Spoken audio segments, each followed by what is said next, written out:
our friends in Australia. Yeah. So And by friends in Australia, I think I mean Paul Hogan. I think he's the only one I can think of course. Crocodile Dundee. Now I think that's he's a knife. He's the only friend I can think of there. So the lockdowns, the COVID rules in Australia have been just absolutely like the craziest, the most insane you could possibly imagine in the free world, if you want to call it that. So people, I don't know if they qualify anymore, do they? you know, it's so the rules are different in different areas of the country, but you know, in Sydney, basically people get hefty fines for just walking around without permission. For a long period of time, people were only allowed to go outside for 1 hour of exercise a day. You have to have your mask on, even if you're like alone, secluded in a park, walking your dogs. And in more recent months, they started opening up these kind of COVID camps where they would isolate and quarantine people with COVID. Concentrate? No, it's not concentrating. No. They're concentrating people with COVID symptoms in one place, but yeah, let's not go crazy. And surprise, surprise, places like CNN, MSNBC, all the liberal outlets in America haven't really covered the extent to which those laws have gone.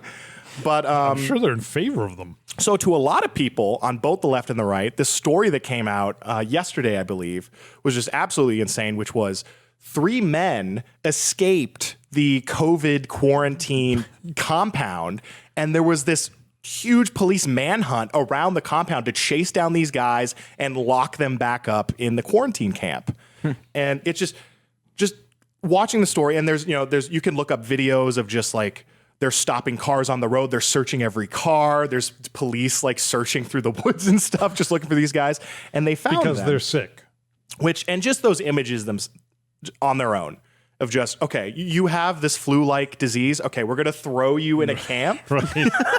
And you're going to be there indefinitely. If you get out, we're going to call a manhunt and put up a perimeter. Oh, and by the way, and so they caught these guys. It turns out they were all teenagers, age 15, 16, and 17. So not at risk from COVID.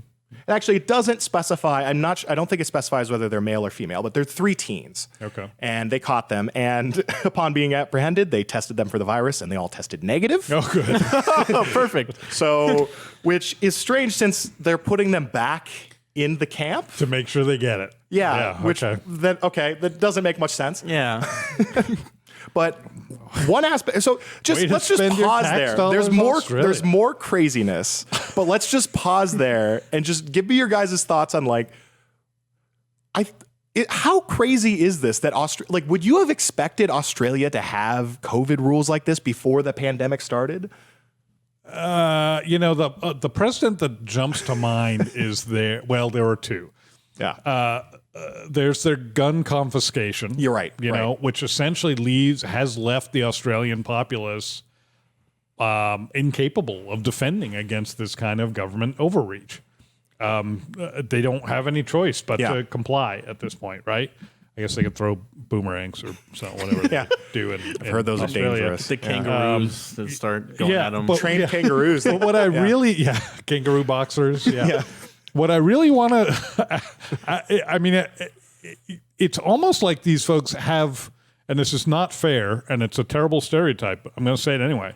It's almost like the Australian population has so much former convict DNA in the populace that it's like this is what they expect to be incarcerated. Yeah. It's like that's what they want, which is ridiculous. But that I really just want to kind of shake them and go. Yeah.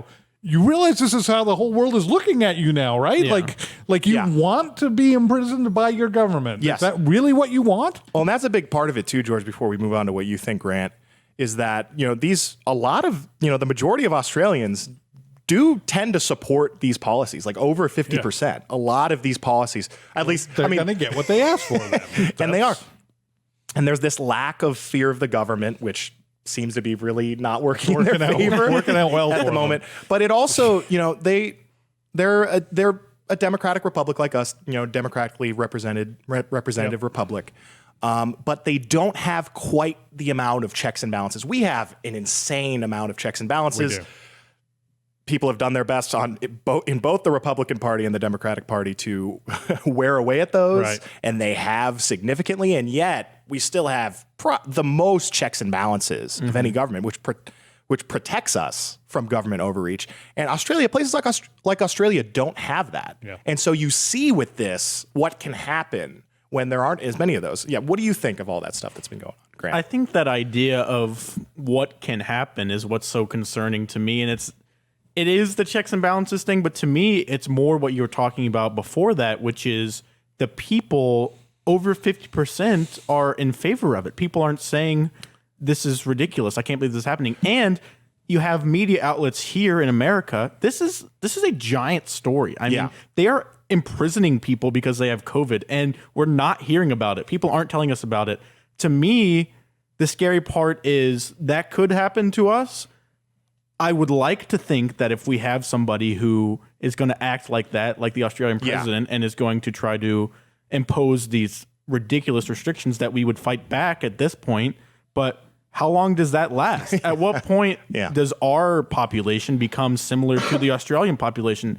I don't think that it's close, right? I don't think it's 50% or even that close to 50% of people who would agree with those kind of things now. But I think there maybe are 25% who would do whatever the government tells them at this point. And so it's important to realize that we need to make sure that a larger percentage of our population doesn't start to think that way, because that's what will happen. And, all those checks and balances, the way our government, our political system works, it protects the minority. So, in Australia, if you have, let's say, a plurality or a majority of people agreeing on one thing, rest of the country is going to have to do that in pretty short order. Here, you could have 52% of the population agree on one topic. Well, they're not going to be able to force the entire country, the entire 48%, millions and millions of people, to go along with what they think is the right thing to do. So that's just, it's about protecting the minority. And all these people can say, oh, we got to get rid of the Electoral College to protect, the rights of African Americans and all that. Or the filibuster, or any of those kinds of arguments. You're protecting the majority whenever you break away at any of those things. Don't kid yourself into thinking you're protecting the minority. Well, it's like when you would in middle school or elementary school, and you would just vote 3-2, your group of 5 friends, and then you have to do the thing the other people said, and then I feel like at that point, we're taught about what a democratic republic is, but we don't really understand. We think democracy is just, when you're a kid, one man, one vote. Think it's That's just, what you think democracy is. It's so much more than that. And if you go to pure democracy, this is the kind of thing that can happen. Well, and you also think that, okay, so 6 of the 10 people voted one way. That's the way we should all live our lives. And no, that's not how it works. Somebody in California doesn't know what it's like to live in Iowa. So having them make all the decisions for everybody doesn't make any sense. And then before we wrap up, just the one other small part of the story that I thought was really interesting. These 3 teens that, the police caught in Australia and threw back into this camp, they're all from this Binjari community in Australia, this, small community of about 200 people. And it's an Aboriginal community. It's an indigenous population. So essentially the government, and, I've further, in, a few minutes, I was doing some research. That's a really good look for the Australian government. The Aboriginal population in Australia has been very hesitant to get the vaccine.